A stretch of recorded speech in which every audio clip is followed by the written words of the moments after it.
Vamos a hablar un poco más sobre la reforma constitucional en materia eléctrica presentada por el presidente Andrés Manuel López Obrador. Nos acompaña Juan Carlos Baker, ex subsecretario de Comercio Exterior de la Secretaría de Economía, académico de la Universidad Panamericana y también uno de los miembros del equipo negociador del TEMEC con Canadá y Estados Unidos. ¿Cómo estás, Juan Carlos? ¿Qué tal, Pascal? Encantado de saludarte. Bueno, se ha advertido que de prosperar esta reforma, de alcanzar la mayoría calificada, de convertirse en ley, de reformarse la Constitución como lo propone el presidente Andrés Manuel López Obrador, vendrían problemas con nuestros socios comerciales. ¿Qué es lo que nos puedes decir al respecto? Sí, mira, yo creo que evidentemente la iniciativa que se anunció el viernes pasado pues tiene una serie de inconsistencias muy graves con los compromisos que hay en tratados internacionales. Tú platicabas hace unos minutos con Enrique de la Madrid respecto de, pues bueno, no los efectos de la competitividad y otra serie de cosas que, bueno, sin duda también son importantísimas, pero en materia de tratados internacionales, tanto el TEMEC como el Tratado Transpacífico y el Tratado con Europa, que aún no está ratificado, pero que no obstante incluye esas disciplinas, el Estado mexicano se comprometió a mantener la apertura en el sector servicios que existía en ese momento. Adicionalmente, también se compromete a garantizar la protección de las inversiones extranjeras que vengan a nuestro país y bueno, se compromete también a que las empresas comerciales del Estado pues conduzcan sus negocios de una manera que sea no discriminatoria y que no se les favorezca por encima de los intereses o de las operaciones privadas. Entonces, bueno, todo lo que está incluido en la reforma que se anunció el viernes pasado, pues parece pendiente, Pascal, precisamente a ir en contra de esos compromisos, ¿no? El servicio en la parte del sector de electricidad incluso se abrió previo a la reforma energética del 2013. Hay que recordar que desde finales, principios de los 90, perdón, ya había una apertura incipiente en el sector de electricidad, que bueno, después se fue consolidando. Entonces, en esencia, esta reforma cerraría otra vez a la participación de los privados la industria eléctrica, lo cual, insisto, va en contra de los compromisos. Segundo, bueno, pues la protección de las inversiones.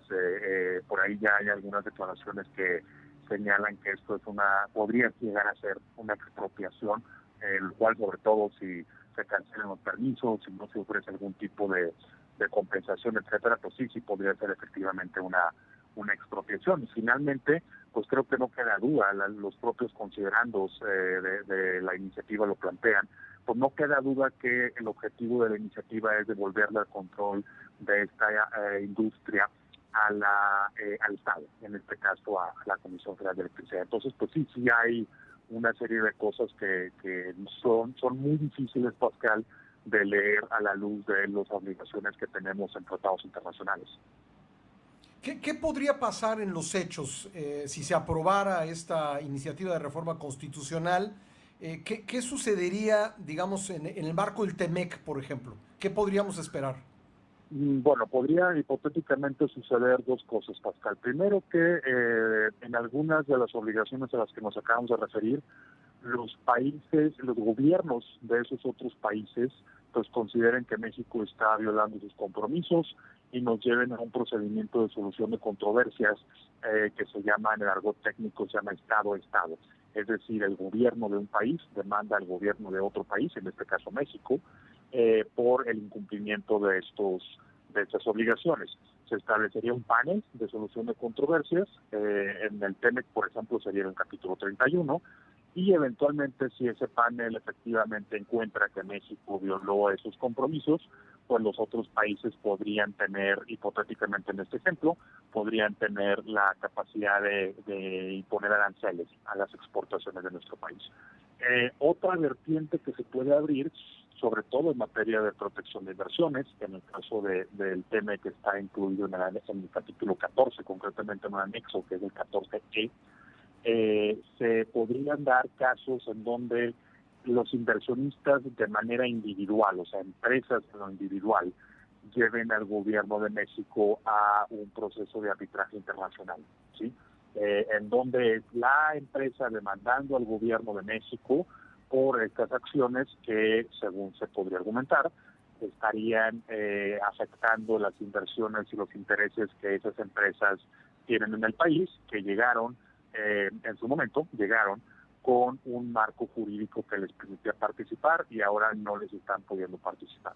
En esos casos, si el arbitraje decidiera, de nuevo en este hipotético caso, a favor de las empresas, pues el gobierno mexicano se vería obligado a pagarles a dichas corporaciones pues el monto que se determine que debe de pagarse por las afectaciones que tuvieron.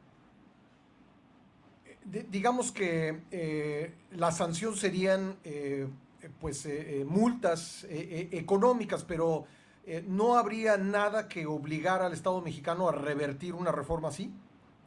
Bueno, lo que sucede, Pascal, es que desde luego la intención al que existan estas multas o que existan estas afectaciones económicas, pues en un mundo racional eso tendría que llevar a que se replanteara la acción legal que originó todas esas circunstancias, ¿no? Ha habido muchos ejemplos previos en donde esto sucede, incluso ejemplos en donde México ha demandado, por ejemplo, a Estados Unidos.